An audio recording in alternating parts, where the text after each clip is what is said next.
Hello everyone, welcome back to my channel. आज है हमारा डे 70। हम डे 70 तक पहुंच गए finally for of our 90 day challenge for clearing CFA level 3। We are now starting with a very new chapter.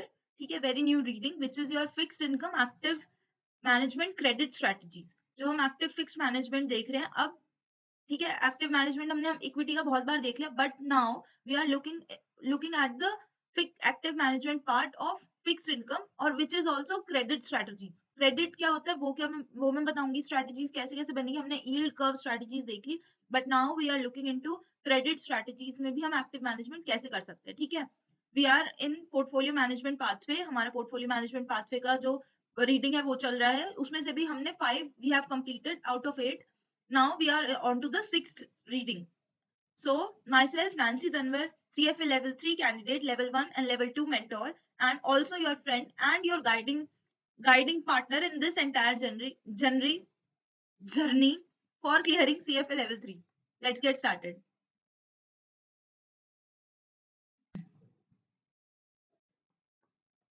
So, okay, we are now starting with fixed income, active management, credit strategies. ठीक है, these are all the learning objectives. ठीक है, शुरू होगा भाई हमारा introduction के साथ कि क्या है इस पूरी रीडिंग में, हम कैसे कैसे इसको कवर करेंगे। तो शुरू करते हैं।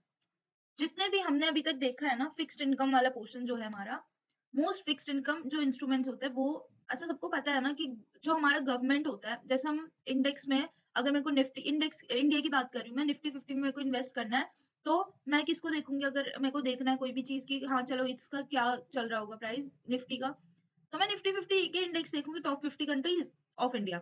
उससे मेरे को पता चल जाएगा कि where the economy is moving. Similarly bonds में हम किस चीज को एक बेंचमार्क की तरह देखते हैं, या एज अ मतलब रिफ्लेक्शन देखते हैं कि ये पूरा ओवरऑल हमारा जो पूरा फिक्स्ड इनकम को दिखा सकते हैं, वो होते हैं हमारे government bonds, which is your highly credit worthy. की वो लाइक एक्सेप्शंस आर देयर कि Sri Lanka, Pakistan, there are many exceptions, but उसमें उसमें भी मैं ये बोल रही हूँ कि जैसे फॉर एग्जांपल इसमें क्या कहते हैं, जो गवर्नमेंट्स होते हैं ना, government bonds, they are like credit worthy, कि वो कभी प्रिंसिपल और अपने इंटरेस्ट पे कभी भी हमारा ऐसा नहीं होगा कि हमारा डिफॉल्ट रिस्क आ गया। ठीक है, अभी मैं बताऊंगी डिफॉल्ट रिस्क होता क्या है। तो जो जितने भी और बाकी जो भी इंस्ट्रूमेंट्स होंगे, for example your corporate bonds, तो वो हमेशा क्या होगा, ये अगर गवर्नमेंट बॉन्ड है ना, तो उसके अप डाउन में ही चलेंगे। ठीक है, अप में अगर ज्यादा मतलब अच्छे हुए हाई बॉन्ड्स जो होते हैं वो, high bonds sorry investment grade bonds जो होते हैं ना, वो तो हमेशा ऊपर की तरफ रहेंगे गवर्नमेंट के और गवर्नमेंट बॉन्ड के। और अगर हाई यील्ड बॉन्ड्स है तो वो हमेशा नीचे होंगे, क्योंकि लाइक यू नो, मैंने शायद उल्टा बोल दिया। जो इन्वेस्टमेंट ग्रेड बॉन्ड्स होंगे, नहीं मैंने शायद ना अजीब ही बोल दिया। इन्वेस्टमेंट जो ग्रेड बॉन्ड्स होंगे उसमें हमें कम रिटर्न मिलती है, but it is like more than government bonds, वो नीचे नहीं होगा। ठीक है, सॉरी सॉरी फॉर दैट। ठीक है, ये होगा हमारा अगर इन्वेस्टमेंट ग्रेड है, this is your government security, और ये है हमारा जो जिसको हम बोलते हैं your high yield bonds.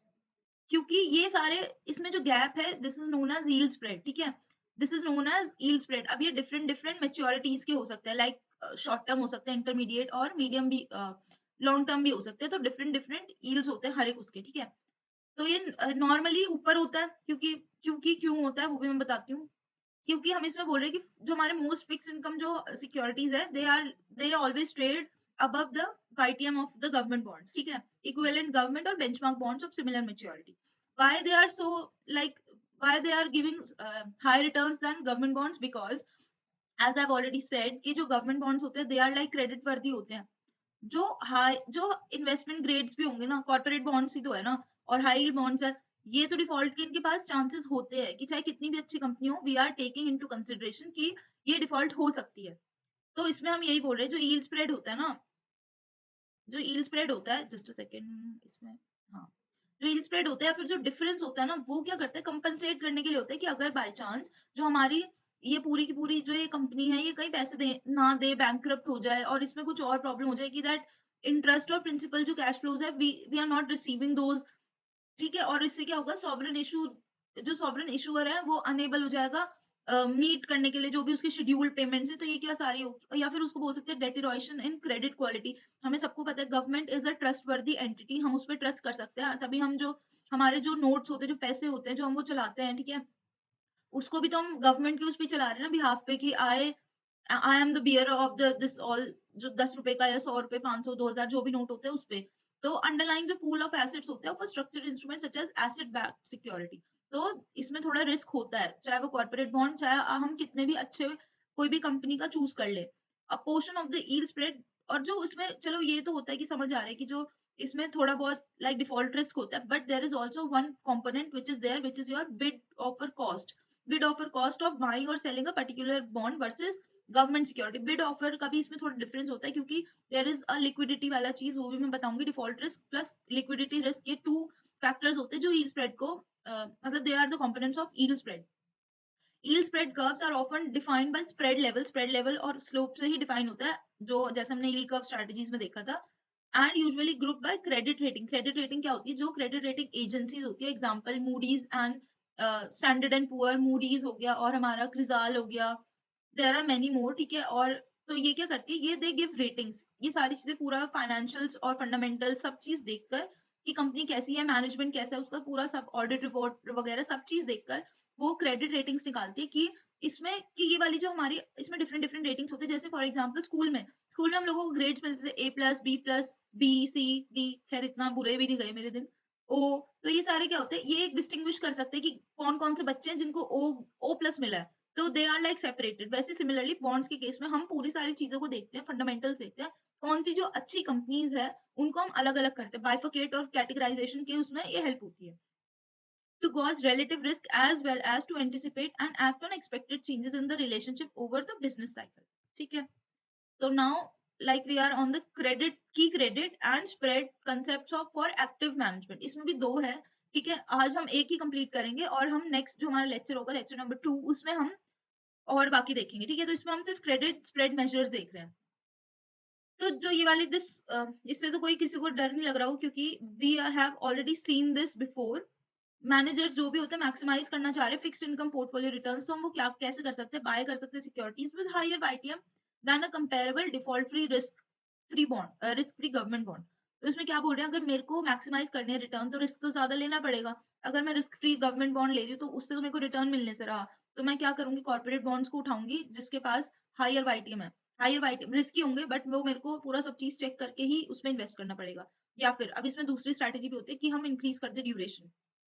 Example हम सबको पता है कि यील्ड कर्व जो है it is upward sloping, upward sloping होता है, तो जितने भी ज्यादा मेच्योरिटीज, हायर मेच्योरिटीज में हायर हमें यील्ड्स मिलते हैं। तो वी कैन लाइक अगर मेरे पास 3 ईयर का कोई टाइम होराइजन है, इतना मेरा इन्वेस्टमेंट पीरियड है, तो मैं हो सकता है 5 ईयर का बॉन्ड परचेज कर लूं और उसे पूरा 5 ईयर्स तक ना होल्ड करके 3 ईयर्स तक करूं, तो उसमें भी तो हायर रिटर्न्स ही मिलेंगे ना as compare to your 3 year का ये जो बॉन्ड है। तो इसमें जो ये पूरा एक्सेस रिटर्न है वो इस सारे बेसिस पे हम लोग अर्न कर सकते हैं, जो पूरा इक्वेशन में लिखा है। तो yield spreads है ना, for a specific bond issuance over comparable government bond can not be directly observe, वो हम ऑब्जर्व नहीं कर सकते कि कितना yield spread है।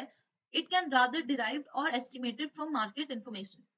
जो yield spread होता है ना वो basically there it is a risk premium, risk premium है ये, क्योंकि हम रिस्क ले रहे हैं। गवर्नमेंट बॉन्ड्स तो क्या है, रिस्क फ्री है, हम रिस्क बेयर कर रहे हैं, तो हमें एक जो हमें रिस्क प्रीमियम तो पे करना ही पड़ेगा ना। तो दो तरह के रिस्क होते हैं, क्रेडिट रिस्क। क्रेडिट रिस्क क्या होता है, that likelihood of default and loss severity, कि कितना ज्यादा हमारा लॉस हो सकता है और कितना चांसेस है कि ये डिफॉल्ट हो जाएगा, ये जो पूरी कोई भी कॉर्पोरेट एंटिटी है वो। और हम क्या करते हैं कि जो भी पेमेंट्स प्रॉमिस किए हैं वो पेमेंट्स और रिलेटिव सीनियोरिटी देखते हैं और सोर्सेज ऑफ रीपेमेंट की कैसे रीपेमेंट कर पाएगा। लिक्विडिटी रिस्क में क्या होगा, लिक्विडिटी रिस्क में कि हम क्या, अगर हमने चलो परचेज कर लिया वो हाई यील्ड या फिर इन्वेस्टमेंट ग्रेड बॉन्ड किसी भी उसका कॉर्पोरेट बॉन्ड का, तो क्या हम उसको सेल कर पाएंगे या फिर हम बाय कर सकते हैं? कितना ज्यादा लिक्विडिटी है वो भी डिपेंड करता है। लिक्विडिटी जितना ज्यादा होगी मतलब people are more into that particular bond and they are exchanging hands, जितना ज्यादा लिक्विडिटी होती है ये याद रखना, प्राइस भी उसका ही इंक्रीज होता है या डिक्रीज होता है, प्राइस मूवमेंट्स उसमें ही हम देख सकते हैं। YTM difference depends on the market conditions and on the specific supply and demand dynamics of each fixed income security. अब हम देखते हैं इसमें credit risk considerations. Credit risk considerations में particularly we are into like 3 है इसमें भी credit risk considerations. हम कैसे देखते हैं, डिफॉल्ट प्रोबेबिलिटीज देखेंगे, रिकवरी रेट्स देखेंगे, ये हमारा फर्स्ट है, ठीक है। फिर हम देखेंगे, घबराने की जरूरत नहीं है, सेकंड हम देखेंगे default versus credit migration. Third we are looking at the credit spread curves, ठीक है। 3 चीजें हैं इसमें, क्रेडिट रिस्क कंसिडरेशंस में, और इन जनरल में बोलूँ तो ये पूरे टॉपिक में दो उसमें डिवाइडेड है, फिर फर्दर दो जैसे ऐसे है, ये एक टॉपिक है, it is divided into two, like first जो हमारा क्रेडिट रिस्क कंसिडरेशंस है, ये वाला पोर्शन क्रेडिट रिस्क कंसिडरेशन, फिर इसमें भी तीन चीजें हैं, ठीक है ऐसे। तो जो इसमें हम देखने जा रहे हैं वो है हमारे डिफॉल्ट प्रोबेबिलिटीज और recovery rates.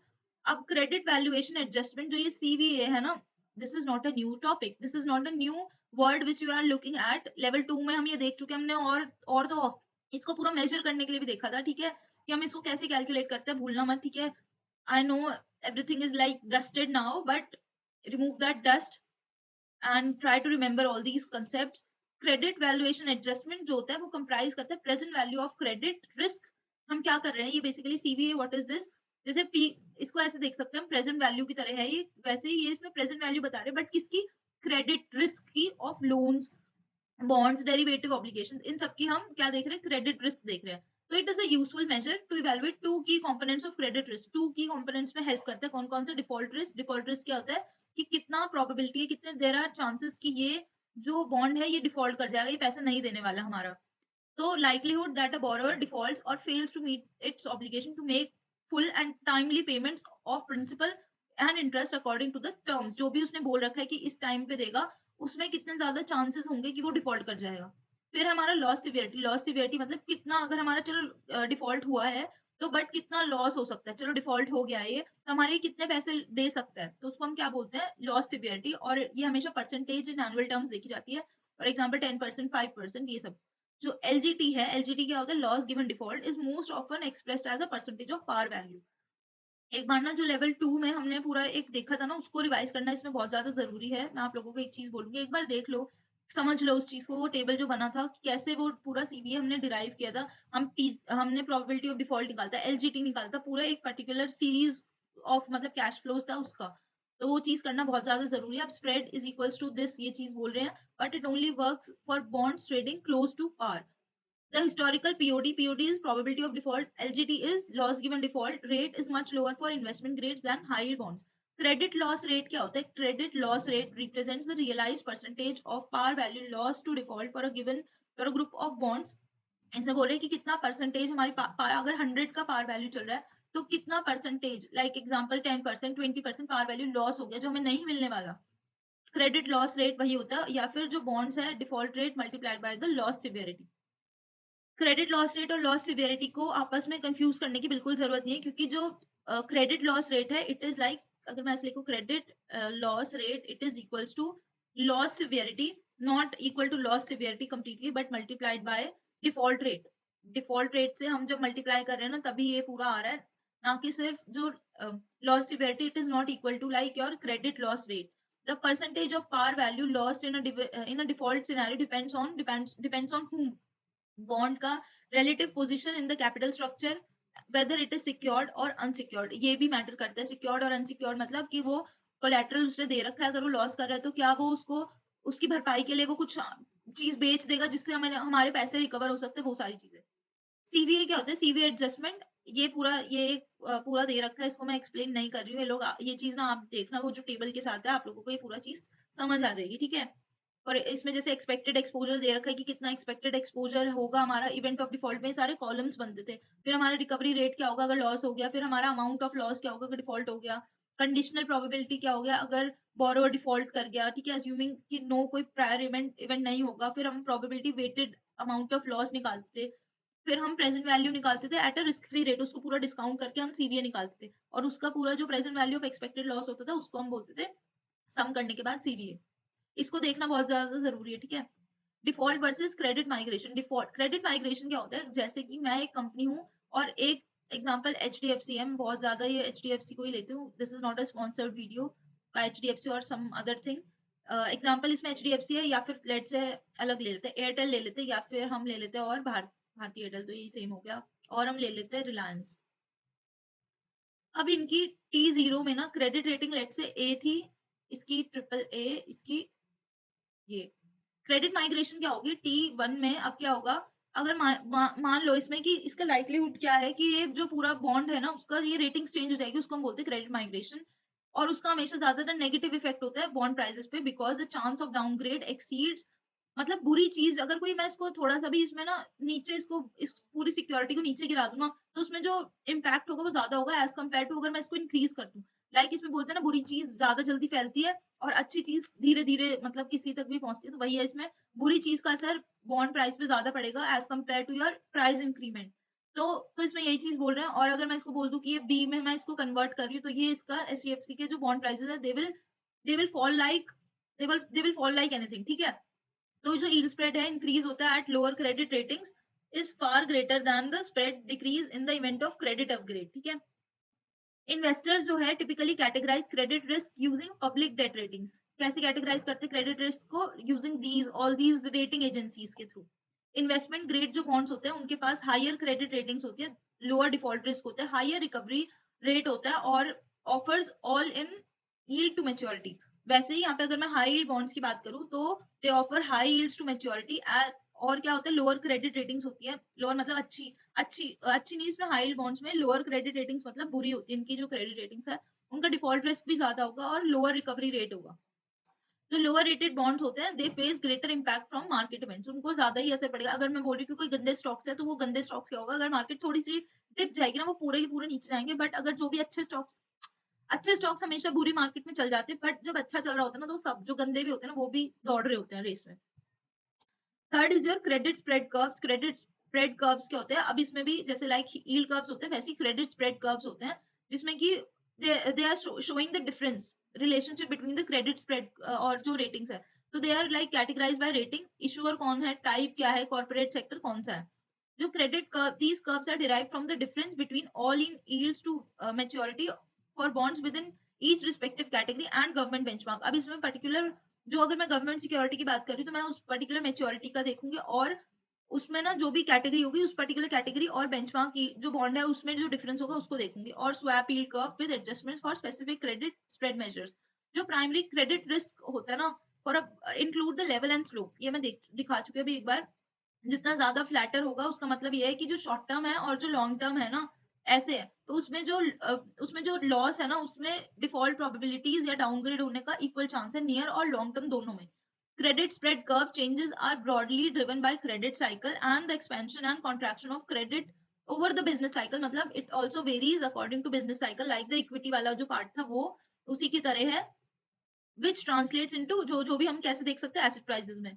Lower rated issues जो है वो एक्सपीरियंस करते ग्रेटर स्लोप और level changes over the credit cycle. जो लोअर रेटेड इश्यूज होंगे वो बहुत ज्यादा, हम उसको उसकी स्लोप और हमारा जो लेवल चेंज उसमें ज्यादा देखने को मिल सकती है। हायर रेटेड में सिमिलरली उसमें कम देखने को मिलेगी, अपवर्ड स्लोपिंग होती है, बट फ्यूअर क्रेडिट लॉसेस होंगे जब भी मार्केट खराब होगी। Credit spread differences between major rating categories tend to narrow during. जो भी क्रेडिट स्प्रेड की रेटिंग्स होती है ना, जो आपस में बहुत ज्यादा दिखती है जब बुरा टाइम चलता है ना, वो या नहीं नहीं, जो अच्छा टाइम चलता है ना, तब वो सारी चीजें कम हो जाती है। बट वो उस पे हम रिलाई इतना पूरा फुल फेथफुली नहीं कर सकते, because these credit ratings can change any time. As an issuer nears of default, जैसे ही वो डिफॉल्ट करने के पास आता है, जो प्राइस होता है जो बॉन्ड का, वो रिकवरी रेट के पास चला जाता है रादर दैन योर जो हमारा बेंचमार्क के पास बिल्कुल नहीं जाता, ठीक है। जब भी रिस्की कुछ भी चीज होती है ऐसी। तो फ्लाइट टू क्वालिटी क्या होती है? जैसे ही मार्केट बुरी हुई तो हम क्या होगा, हम रिटर्न्स को छोड़कर अपने कैपिटल प्रिजर्वेशन वाले मोड पे आ जाते हैं। हम तुरंत वो बटन ऑन कर लेते हैं कि हम हैं, अब मार्केट गिर गई, कैपिटल प्रिजर्वेशन मोड, जितना भी हमने पैसा कमाया अच्छे टाइम में उसको अब संजोने का या संभालने का टाइम आ चुका है। तो बुरा टाइम आ गया तो हम कहाँ जाएंगे? Flight to quality, quality stocks, quality bonds की तरफ हम मूव करना चालू कर देंगे। और जो भी रिस्की एसेट्स है उसको आपको सबको सेल कर देंगे। एम्पेरिकल ड्यूरेशन जो हम अभी भी आगे देखने वाले हैं, वो क्या बताते हैं? Direction of high yield credit spread changes versus benchmark rates and the magnitude. इसको अगर नहीं समझ आया तो कोई प्रॉब्लम नहीं है, क्योंकि हम आगे देखने वाले हैं एम्पेरिकल ड्यूरेशन होती क्या है। एम्पेरिकल ड्यूरेशन होती है, जो एम्पेरिकल वर्ड है हिस्टोरिकल से रिलेटेड। एम्पेरिकल मतलब जो हम देखते आ चुके हैं उससे हम ड्यूरेशन डिराइव करते हैं मॉडल्स के थ्रू, और जो पास्ट डेटा है बैक टेस्टिंग के थ्रू, तो उसको ही हम बोलते हैं empirical duration. But it will be explained further in this later in this chapter. With this we have completed this day task। 70 day हमारे पूरे हो चुके हैं, 20 डेज ही बचे हमारे, ठीक है। और उसके बाद भी हम आएंगे यूट्यूब पे कुछ ना कुछ, तो ऐसा जो सीएफए वालों के लिए या फिर जो नॉर्मल क्या मतलब जो फाइनेंस वाले हैं, जो फाइनेंस लवर्स हैं, उनके लिए, इंथुजियास्ट है, उन सबके लिए कुछ ना कुछ तो वीडियो हमेशा बनती रहेगी। कुछ ना कुछ सीखने का जरूर ऐसा नहीं होगा कि ये 90 डे का चैलेंज होने के बाद this YouTube channel will become stagnant, ऐसा नहीं होने वाला, कुछ ना कुछ तो आएगा ही आएगा, क्योंकि फाइनेंस वर्ल्ड इज चेंजिंग और साथ साथ में हमें भी चेंज होना, अडेप्ट होना बहुत ज्यादा मस्ट होता है, इंपॉर्टेंट होता है। और लेवल 1 और लेवल 2 स्टूडेंट्स के लिए डिस्क्रिप्शन बॉक्स में आप लोगों के लिए फॉर्म है कोचिंग के रिगार्डिंग, मैं कोचिंग प्रोवाइड करती हूँ। किसी को भी अगर लेनी होगी कोचिंग तो वो गूगल फॉर्म में फिल कर देना, ठीक है। मिलते हैं हम अपनी नेक्स्ट लेक्चर में, लेक्चर नंबर 2 में, और इसी को ही थोड़ा और कंप्लीट करने की कोशिश करते हैं। Bye bye, signing of.